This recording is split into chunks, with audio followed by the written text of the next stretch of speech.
जय श्री कृष्णा। दोस्तों, हाजिर है एक बार फिर कहानी छोटी सीख बड़ी का उद्देश्य लेकर। दोस्तों, बड़ी ही खूबसूरत बात कही है किसी ने कि हमारे कर्म ही हमारी पहचान है, नहीं तो एक ही नाम के हजारों इंसान हैं।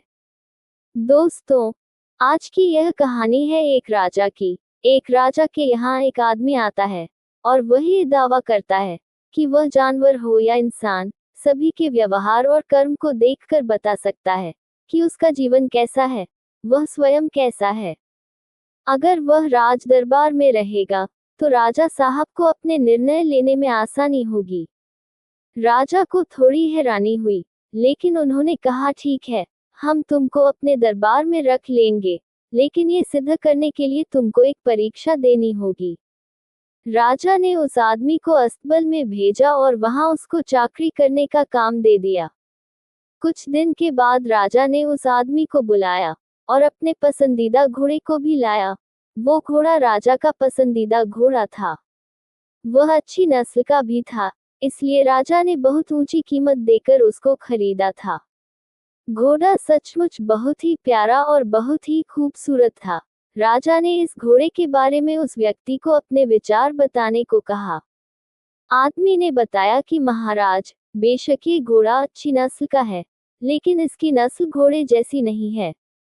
राजा ने बात कंफर्म करने के लिए जंगल से तुरंत घोड़े के मालिक को बुलाया। उससे पूछा तो उसने कहा कि महाराज, जब ये घोड़ा पैदा हुआ था तब उसकी मां मर गई थी। ये गाय का दूध पीकर बड़ा हुआ है। राजा को बड़ा आश्चर्य हुआ। उसने उस व्यक्ति से पूछा कि तुमको कैसे पता कि यह घोड़ा असली नस्ल का नहीं है। व्यक्ति ने बताया कि महाराज, जब ये घास खाता है तो अपना सिर नीचे करके खाता है, जबकि घोड़ा मुंह में खाना भरने के बाद सिर ऊपर करके खाता है।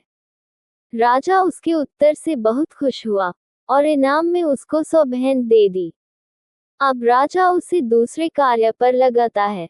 इस बार राजा ने उसे रानी के महल के बाहर पहरा देने को कहा। थोड़े दिन के बाद जब राजा ने रानी के बारे में उस व्यक्ति से पूछा, तो व्यक्ति ने उत्तर दिया कि आपने इनको रानी तो बनाया है, लेकिन इनका स्वभाव रानी के जैसा नहीं है। राजा को हैरानी हुई। पुष्टि करने के लिए वह अपने सास ससुर को बुलाकर पूछता है।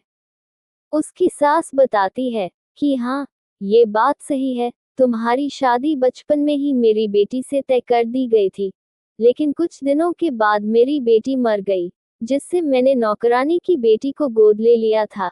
इस वजह से तुम्हारी शादी इसके साथ हुई। अब राजा ने फिर उस व्यक्ति से पूछा कि तुम्हें कैसे पता कि यह रानी नहीं है। उस व्यक्ति ने उत्तर दिया कि एक रानी का स्वभाव अपने नौकरों के प्रति अच्छा होता है, लेकिन महारानी का व्यवहार ऐसा नहीं रहता है। उनका व्यवहार नौकरों के प्रति बहुत ही बुरा रहता है। इस बार फिर राजा उस आदमी के ऊपर खुश होकर इनाम के तौर पर 100 गाय दान में दे देता है। फिर राजा ने उस व्यक्ति से कहा, अच्छा चलो, अब तुम मुझे भी भली भांति जान गए हो, अब मेरे बारे में कुछ बताओ। आदमी ने उत्तर दिया, ठीक है महाराज, आपके बारे में कुछ बताऊंगा, लेकिन पहले आप ये वादा करिए कि मुझे कोई दंड नहीं दिया जाएगा। राजा ने कहा, ठीक है, मैं वचन देता हूँ कि तुम्हें कोई भी दंड नहीं दिया जाएगा। उस व्यक्ति ने राजा को बताया कि आपका व्यवहार के हिसाब से आप राजा नहीं हैं, आपके अंदर राजा वाला खून ही नहीं है।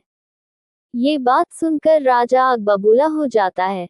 राजा को इतनी जोर से गुस्सा आ रहा था कि वह उसे जान से मार देना चाहता था, लेकिन वह वचनबद्ध था, इसलिए नहीं मार सका।